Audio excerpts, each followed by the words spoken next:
చూస్ country delight, live better. ఇప్పుడే country delight app ని download చేసుకోండి. ప్రస్తుతం మనతో పాటు లైవ్ కాల్ అందుబాటులో ఉన్నారు neuro physician doctor Subbaiah Chowdary garu. ఒకసారి డాక్టర్ గారితో మాట్లాడదాం. ఈ బ్రెయిన్ ఈటింగ్ అమీబా గురించి ఆయన ఏం చెప్తారు, ఎలాంటి జాగ్రత్తలు తీసుకోవాలని చెప్తారు, అసలు ఎందుకు, ఎక్కడ, ఎలా వస్తున్నాయి అన్నీ కూడా డీటెయిల్డ్గా అడిగి తెలుసుకుందాం. డాక్టర్ గారు నమస్తే అండి. నమస్తే అండి. డాక్టర్ గారు, ఈ కొత్తగా వింటున్నాము, కేరళలో ఇప్పటికే 20 మంది పైగా చనిపోయారని అంటున్నారు, 80 మంది వరకు దీని బారిన పడ్డారు అని అంటున్నారు.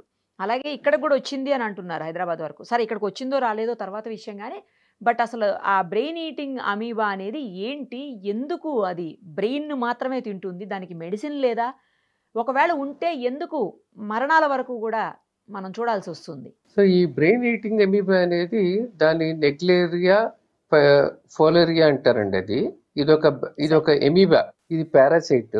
మామూలుగా జనరల్ గా ఏంటంటే కనుక స్టాగ్నెంట్ వాటర్స్ లో, అంటే ఫ్రెష్ వాటర్స్ లో స్టాగ్నెంట్ గా ఉండి కొద్దిగా టెంపరేచర్ ఉన్న వాటర్స్ లో ఉంటుంది అనమాట. ఇది నార్మల్ గా బ్యాక్టీరియా మీద ఫీడ్ అవుతూ ఉంటుంది.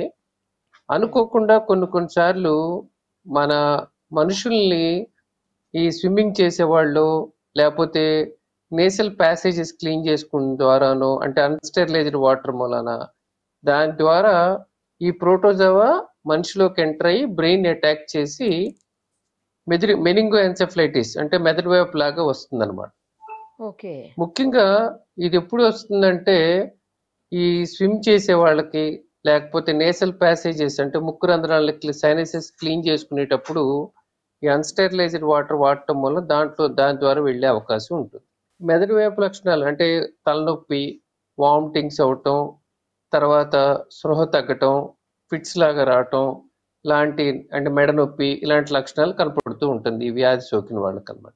నార్మల్గా ఇది ప్రపంచవ్యాప్తంగా చాలా ప్లేసులు అటాక్ అయినా కూడా కేసులు అయితే మాత్రం బాగా ఎక్కువగా ఏమి ఉండదు.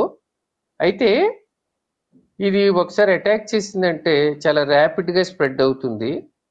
సో దీనికి ఏంటంటే ముఖ్యంగా దీని ఛాలెంజ్ ఏంటంటే దీనికి కేసులు తక్కువ, తర్వాత మెడిసిన్స్ అంత బాగా పనిచేయవు. సో వివిధ కాంబినేషన్ మెడిసిన్స్ ట్రై చేస్తారు. యాంఫోటెరిసిన్ బి అని, ఫ్లూసైటోసిన్ అని, ఇలాంటి మెడిసిన్స్ ట్రై చేస్తూ ఉంటారు. రిఫాంపిసిన్ అని, అలాంటి మెడిసిన్స్ ట్రై చేస్తూ ఉంటారు. అయితే ముఖ్యంగా ఛాలెంజెస్ ఇంకోటి ఏంటంటే కనుక డేటా కేసులు తక్కువ ఉండటం, మోర్టాలిటీ ఎక్కువ ఉండటం, మందులు సరిగ్గా పని చేయకపోవటం. సో వీటన్నిటి మూలన ఏంటంటే కనుక కరెక్ట్గా వీటిని వ్యాధిని ఎలా ఎదుర్కోవాలనేది కొద్దిగా కష్టంగానే ఉంటుంది. ముఖ్యంగా ఇవి బ్రెయిన్ అటాక్ చేయటానికి ముఖ్య కారణం ఏంటంటే, కొంతమంది చెప్పేది ఏంటంటే అదొక బ్యాక్టీరియా మీద ఫీడ్ అవుతుంది.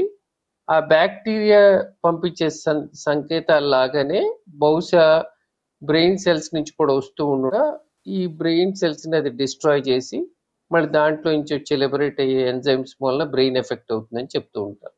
సార్, మరి ఇప్పుడు ఎలాంటి కండిషన్స్ లో వస్తుంటుంది అది, అంటే ఎక్కడి నుంచి అటాక్ అవుతుంది అసలు?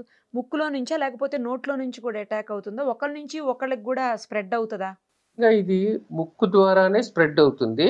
అంటే ఆల్ ఫ్యాక్టరీ నర్వ్ అని మన స్మెల్ పీల్చే నర్వ్ ఉంటుంది కదా, దాని ద్వారా పైకి వెళ్ళే అవకాశం ఉండొచ్చు. సో ముఖ్యంగా ఈ స్విమ్మింగ్ చేసేటప్పుడు, అంటే కొంతమంది డైవ్ చేయటము, లేకపోతే కనుక అంటే ముఖ్యంగా సీజన్ అంటే సమ్మర్ సీజన్స్, ఎస్పెషల్లీ జూలై నుంచి సెప్టెంబర్ మాసాల మధ్యలో ఈ ఇన్ఫెక్షన్స్ ఎక్కువగా ఉండే అవకాశం వాళ్ళు కొన్ని ఈ కేసెస్ రికార్డులో పరిశీలనలో తేలింది అది. అయితే మనిషికి అయితే మాత్రం అంటే ఇంతకు ముందు అంతగా, అంటే బహుశా ఇది అరుదైంది కాబట్టి అంతగా ఏం రికార్డు కాలేదు కేసులు ఇండియాలో. ఎస్పెషలీ కేరళలోనే ఎక్కువగా రికార్డ్ అయినాయి కేసులు.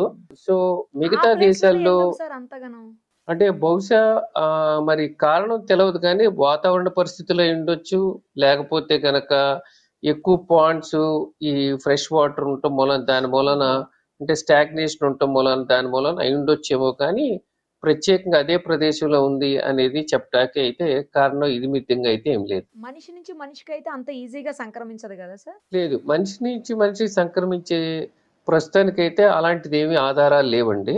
అది ముఖ్యంగా ఈ వాటర్ ద్వారానే, అది ఎస్పెషలీ కొన్ని డైవింగ్ చేసే వాళ్ళకి, స్విమ్మింగ్ చేసే వాళ్ళకి, తర్వాత ఏమో ఈ నేసల్ ప్యాసెస్ క్లీన్ చేసుకునే వాళ్ళకి అన్స్టెరిలైజ్డ్ వాటర్ తో దాని ద్వారా వచ్చే అవకాశం ఉంటుంది. తాగే వాటర్ తో కూడా ప్రాబ్లం లేదు కదా సార్?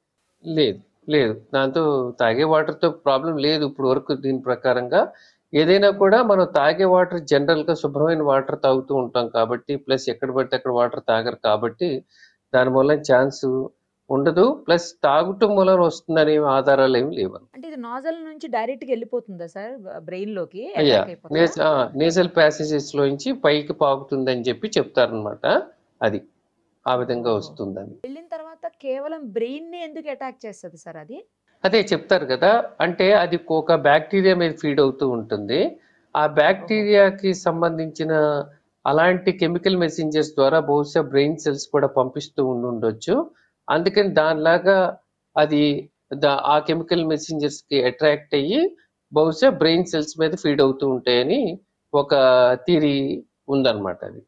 సో మరి ఆ బ్రెయిన్ మెడిసిన్స్ సెల్స్ సార్? మీద అటాక్ చేసిన ఉమ్. ఆ బ్రెయిన్ సెల్స్ మీద అటాక్ చేసేటప్పుడు కొన్ని ఎంజైమ్స్ కూడా లిబరేట్ అవుతాయి కాబట్టి మళ్ళీ ఇవన్నీ కూడా బ్రెయిన్ ని డిస్ట్రాయ్ చేసే అవకాశం ఉంటుందన్నమాట. సరే, మెడిసిన్స్ కూడా పూర్తి స్థాయిలో లేవంటున్నారు. అలాంటప్పుడు ఒకసారి ఆ, వన్స్ ఇది అటాక్ అయింది అంటే ఇంకా చనిపోవటమే తప్పించి వేరే మార్గం లేదా సార్ బ్రతికేదానికి? అంటే ఎంత తొందరగా డాక్టర్ని సంప్రదించి ట్రీట్మెంట్ స్టార్ట్ చేస్తే కనుక కొద్దిగా బెటర్ గా ఉండే అవకాశం ఉంటుంది. ఎందుకంటే అందరూ చనిపోతారని కాదు, కానీ మోర్టాలిటీ నిజంగానే అంటే మరణాల శాతం ఎక్కువే ఉంటుంది. అంటే దీంట్లో మెయిన్ ఛాలెంజ్ ఏంటంటే కనుక చాలా ఫాస్ట్ గా అటాక్ చేస్తుంది. ప్లస్ ఏంటంటే మోర్టాలిటీ ఎక్కువ ఉంటుంది కాబట్టి మెడిసిన్స్ వీటన్నిటికీ కూడా స్టిల్ దే ఆర్ ట్రైయింగ్ మిగతా డిఫరెంట్ కాంబినేషన్స్ ట్రై చేస్తూ ఉంటారు మెడిసిన్స్ అన్నమాట. ఏదైనా ఎర్లీగా డాక్టర్ని కన్సల్ట్ చేసి మెడిసిన్ తీసుకుంటే Correct. సేవ్ అయ్యే ఛాన్సెస్ అయితే ఉంటాయి. యా, అంటే Right, doctor. మోర్టాలిటీ ఎక్కువ ఉన్నా కూడా మనకు కంప్లీట్ ఇప్పుడు మన ప్రయత్నాలు మనం చేస్తూ అదే ఉంటాం కదా. అంతే కదా సార్. ఇది హైదరాబాద్ లో కూడా ఎవరికో అటాక్ అయింది అంటున్నారు, మీరు ఏమన్నా విన్నారా డాక్టర్ గారు? క్లియర్ కట్ గా కేసు అయితే మనం చూడలేదు, కాకపోతే వింటూ అయితే విన్నాము. అదనమాట, ఎక్కువ Yes. శాతం కేసులు ఏవి నమోదు కాల అంతవరకు. Right sir, thank you sir, thank you so much. Okay sir.